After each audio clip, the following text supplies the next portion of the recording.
जय श्री कृष्ण स्टूडेंट, मैं चिराग Solanki basic math के अंदर आपका स्वागत करता हूं। आज का अपना टॉपिक है, चैप्टर का नाम है पार्शियल फ्रैक्शन, जो 12th साइंस के अंदर होता है।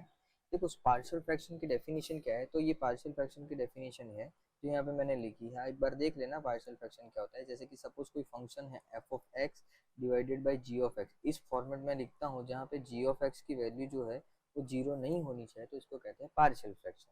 अब इस तरीके से हम लिखते हैं, तो सबसे पहला टॉपिक है जिसको कहते हैं rational fraction. Rational fraction, okay, rational fraction ऐसा डेफिनेशन ये है, रेशनल फ्रैक्शन। यहाँ पे थोड़ी मिस्टेक हो गई है लिखने में, तो आप देख लेना। Rational fraction, what is rational fraction?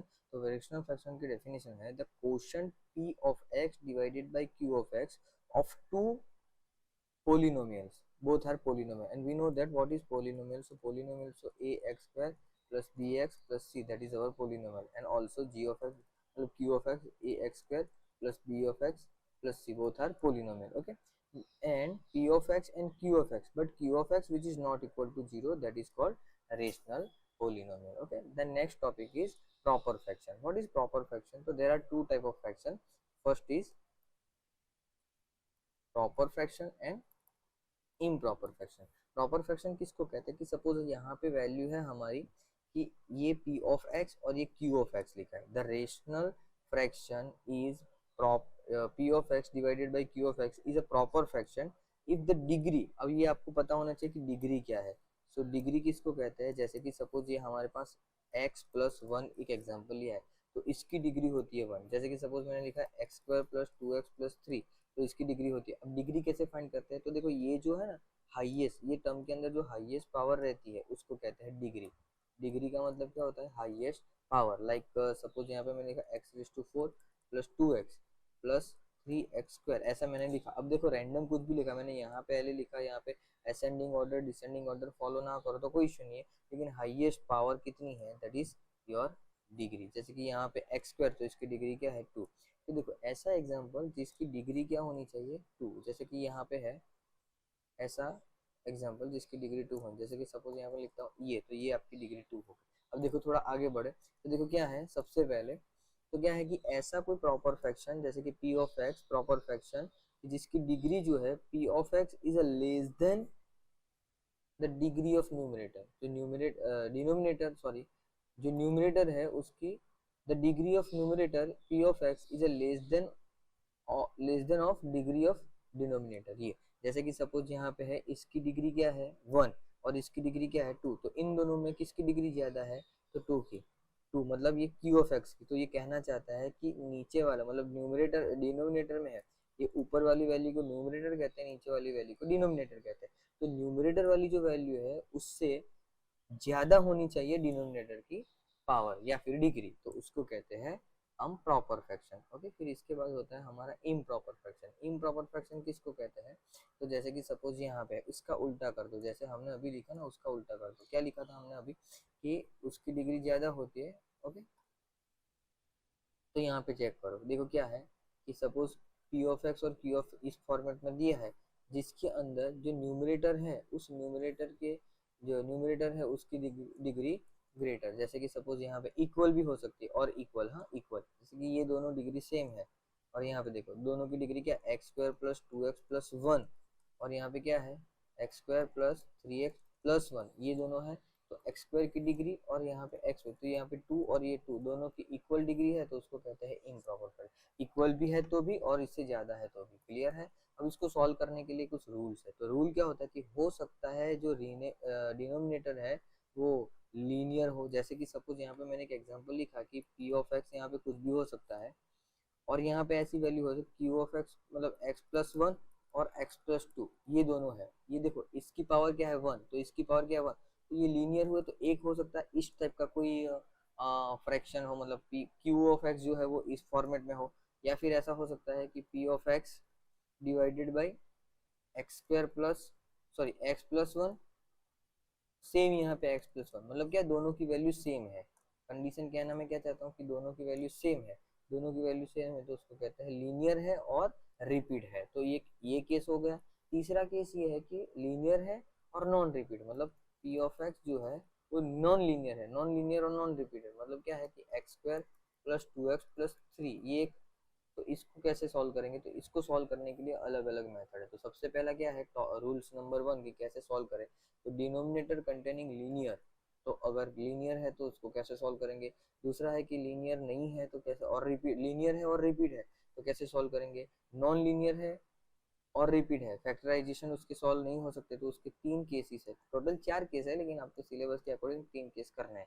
Okay, तो देखो क्या है, सबसे पहला केस ये रहा कि पी ऑफ एक्स जो है वो, तो उसको सॉल्व कैसे करते हैं, तो इसको इस तरीके, जैसे कि सपोज यहाँ पे मैंने लिखा 3x+1 डिवाइडेड बाई x+1 और x+2, तो इसको कैसे बाइफरगेट करेंगे, बाइफरगेट क्या करेंगे, जैसे कि सपोज पी ऑफ एक्स, तो ये यहाँ पे पी ऑफ एक्स अपना 3x+1 हो जाए, और ये तो यहाँ पे लिखेंगे a upon Q of x, मतलब फर्स्ट वाली वैल्यू, सो x+1, और प्लस करके b वाली वैल्यू, सो क्या होगा x+।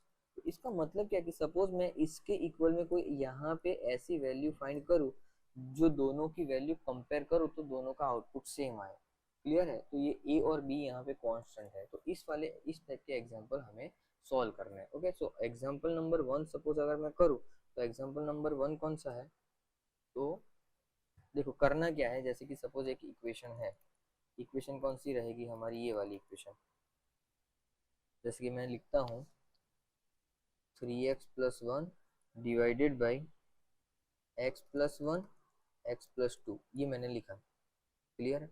अब ये वाले जो एग्जांपल है उसको मुझे सॉल्व करना है, तो मैं कैसे सॉल्व करूंगा कि देखो सबसे पहले कंडीशन चेक करो क्या है, तो लीनियर इक्वेशन है, लीनियर है, और नीचे मतलब डिनोमिनेटर में जो वैल्यूज है वो दोनों क्या है, लीनियर है और नॉन रिपीट मतलब डिस्टिंक्ट है, तो उसको सॉल्व करने के लिए केस कौन सा हो जाएगा, तो इसके इक्वल में मुझे ऐसी कुछ वैल्यू बनानी है इसका आउटपुट सेम आए, जैसे कि 1 और यहाँ पे हो जाएगा 2, क्लियर है। तो यहाँ पे लिखता हूँ मैं a अपॉन फर्स्ट वाली value x+1 plus b upon second वाली वैल्यू, ये इक्वेशन नंबर स्टार दिया इसको। अब इसमें सॉल्व करते हैं, इसमें हम क्या सॉल्व करेंगे, तो सबसे पहले मुझे सॉल्व क्या करना है, एलसीएम फाइंड करना पड़ेगा। एलसीएम क्यों फाइंड करना पड़ेगा, क्योंकि दोनों को इक्वल करना पड़ेगा तभी जाके हम सॉल्व करेंगे। तो एलसीएम फाइंड करते हैं, तो 3x+1 x+1 और यहाँ पे x+2। अब देखो ये वाली वैल्यू यहाँ पे मल्टीप्लाई होगी, ये वाली वैल्यू यहाँ पे, और ये दोनों आपस में, तो क्या होगा a into x+2 plus b into x+1 divided by क्या होगा, तो डिवाइडेड बाई होगा यहाँ पे x+1 और x+2। अब ऐसा क्यों किया हमने, क्योंकि हमें a की वैल्यू फाइंड करनी है और b की वैल्यू फाइंड करनी है, और a की और b की वैल्यू में इसमें पुट करूँ तो इन दोनों का आउटपुट है LHS इक्वल टू RHS होना चाहिए, ये हमारी कंडीशन है। इस तरीके की हमें एग्जांपल सॉल्व करना है। ओके, अब देखो यहाँ पे एलसीएम फाइंड किया, तो ये वाली वैल्यू और ये वाली वैल्यू डिनोमिनेटर दोनों के जो है वो कट हो जाएंगे, तो कट हो जाएगा तो क्या होगा 3x+1 which is equal to 1 है, ये 3x+1 which is equal to a x+2 plus b x+1, ये हमने लिखा, इक्वेशन नंबर स्टार लिखते हैं, क्लियर है। अब देखो मुझे क्या करना है, दोनों में से सपोज मुझे a फाइंड करना है या फिर b फाइंड करना है, तो दोनों में से क्या करना पड़ेगा, किसी एक के फ्रैक्शन लेने पड़ेंगे। तो देखो x+2 है इक्वल टू 0 एज्यूम कर लूँ, सो x इक्वल टू -2 आया, तो इसमें x इक्वल टू -2 पुट कीजिए, सो x इक्वल टू -2 पुट करूँ तो क्या हो जाएगा 3 -2 प्लस 1, ये फर्स्ट वाली वैल्यू। अब ये a की जगह पे मुझे क्या पुट करना है -2, तो -2 प्लस 2 प्लस b, यहाँ पे क्या होगा -2 प्लस 1। अब इसको जब मैं सॉल्व करता हूँ तो ये होगा -6 प्लस 1, फिर यहाँ पे हो जाएगा a 0, एक बार प्लस एक बार -0, और ये फिर यहाँ हो जाएगा b फिर -1, ये होगा। अब इसको सिंप्लीफाई करो तो क्या हो जाएगा -5 which is equal to -b, minus minus cancel out और हो जाएगा b की वैल्यू 5। यहाँ तक समझ में आया। तो अब हम आगे बढ़ते हैं, सो b की वैल्यू 5 आई, मतलब पहले मैंने b फाइंड किया, अब मैं फाइंड करता हूँ a की वैल्यू। तो मैं क्या करूँ, a की वैल्यू मुझे फाइंड करनी है तो मुझे इसको 0 करना पड़े, इसका मतलब क्या है, सो x+1 कंसीडर करता हूँ 0, so x equal to -1 put करो, तो यहाँ पे x इक्वल टू क्या पुट करेंगे, -1 पुट करेंगे, तो क्या वैल्यू आएगी, so 3 -1 plus 1 equal to a की वैल्यू क्या है, so a as it is -1 प्लस 2, ओके, प्लस b की वैल्यू क्या है -1 प्लस 1, तो ये क्या हो जाएगा, ये होगा -3 प्लस 1, और ये हो जाएगा a minus plus become plus, तो 1, और यहाँ पे हो जाएगा b की वैल्यू जीरो। ओके, अब इसको सिंप्लीफाई करें तो क्या हो जाए, इसको सिंप्लीफाई करेंगे तो -2 आ जाए, फिर यहाँ पे a हो जाए। सो a की वैल्यू क्या होगी, -2। अब देखो क्या करना है, मेन काम हमारा क्या है, अब मैंने a और b की वैल्यू फाइंड कर ली। ओके, अब a और b की वैल्यू जो इक्वेशन है ना, उस इक्वेशन में पुट करेंगे। जैसे कि सपोज यहाँ पे a की वैल्यू क्या मिली, तो a की वैल्यू मिली -2 और b की वैल्यू मिली 5। ये हमने वैल्यू फाइंड की, क्लियर है। तो देखो a की वैल्यू क्या है, -2 और b की वैल्यू क्या है, 5। अब ये इक्वेशन स्टार में पुट कीजिए। सो 3x+1 डिवाइडेड बाई x+1 और x+2, ये वाली इक्वेशन, इसमें a की वैल्यू पुट कीजिए। तो a की वैल्यू -2 और यहाँ पे होगा x+1 प्लस b की जगह पे क्या है 5, वहाँ पे 5 पुट करेंगे। सो x+2। अब सिंप्लीफाई कीजिए, तो इसको मैं सिंप्लीफाई करता हूँ तो क्या -2 इंटू ये मल्टीप्लाई होगा, सो x+2 प्लस ये मल्टीप्लाई होगा, सो 5x+1 डिवाइडेड बाई डिनोमिनेटर जो है वो x+1 और x+2। अब इसको सिंप्लीफाई करेंगे, तो इसको सिंप्लीफाई करेंगे तो क्या होगा, -2x plus -4 plus 5x+5 divided by x+1 x+2। अब सिंप्लीफाई करेंगे तो क्या होगा, ये माइनस तो यहाँ पे 3x हो जाएगा, ये -4 5 दैट इज +1 प्लस x, और यहाँ पे x+1 और यहाँ पे x+2। देखो अब ये वाली जो वैल्यू है वो कहाँ से आई, मतलब यही है ना, LHS equal to RHS, LHS equal to RHS हो गया। तो हमारा जो आंसर है वो सही है। एक बार ऐसे क्रॉस वेरीफाई करके थोड़ा देख लेना, इस टाइप के हमारे क्वेश्चंस रहेंगे और ये हमें टॉपिक सॉल्व करना है। यहाँ तक कोई भी स्टूडेंट को कुछ डाउट है तो कमेंट बॉक्स के अंदर कमेंट कर सकता है। धन्यवाद स्टूडेंट, जय श्री कृष्ण, जय श्री राम।